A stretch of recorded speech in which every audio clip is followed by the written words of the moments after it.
Time आएगा या फिर जब एग्ज़ाम का टाइम आएगा तभी आप ढूंढ नहीं पाएंगे कि क्या चीज़ कहाँ पे। इसके लिए notes making is very important. So मेरा जो पर्सनल स्ट्रेटजी थी वो ऐसी थी, syllabus going through the syllabus. Syllabus भी आपको याद हो जाता है, सिलेबस याद हो जाता है कुछ टाइम के बाद। तो अभी तो मुझे नहीं है पूरी तरह याद, बट हुआ करता था।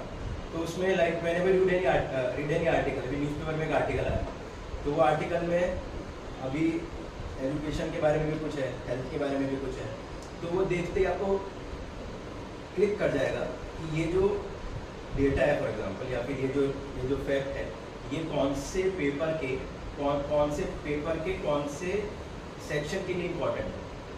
तो जो आपके नोट्स होते हैं ना, तो आप वहीं से उस न्यूज़पेपर से या उस मैगजीन से वो चीज़ उठा के डायरेक्टली अपने नोट्स में डाल सकते। This is the importance of you are build on the syllabus.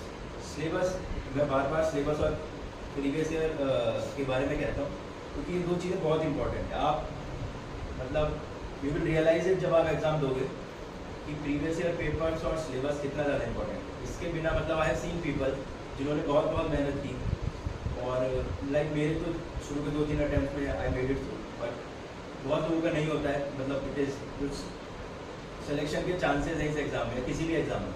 अभी कंपटीशन इतना ज़्यादा है तो सिलेक्शन के chances are lesser than rejection के चांसेस।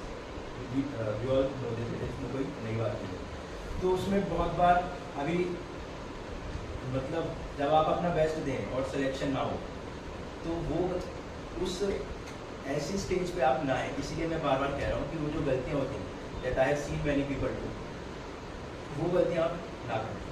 क्योंकि अभी आपने बेस्ट नहीं दिया अपना और सिलेक्शन नहीं हुआ, वो अलग बात है। ठीक है, बेस्ट आपने नहीं दिया, बहुत लोग हैं एग्ज़ाम की रेस में तो मतलब दिन रात बैठ के मेहनत करो। अभी आपने नहीं की, उन्होंने की, उनका हो गया, ठीक है। लेकिन अगर आपने भी अपना बेस्ट दिया फिर भी आपका नहीं हुआ, ऐसी सिचुएशन ना आए, इसीलिए आप जो अपना बेस्ट दे रहे हैं वो डायरेक्शन भी ठीक होना चाहिए। तो आपके एफर्ट्स हैं ना, make your efforts in the right direction. उसी के लिए your guiding lights will be previous year papers and.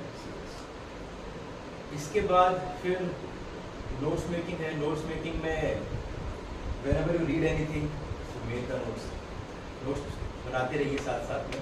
और फिर बाद में क्या होता है, एक बार आपने बुक्स पढ़ी, 2 बार पढ़ी, 3 बार पढ़ी, फिर make notes out of it. फिर उसके बाद में जो भी कुछ आपकी स्टडी होती है वो केवल नोट्स से। उसके बाद में अब आप you don't go back to the books again and again कि अगर मुझे कोई भी डाउट है तो मैं बुक खोल के ढूंढूंगा, इतना टाइम ही नहीं होता।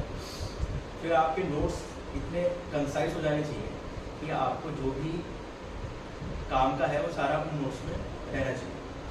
फिर नोट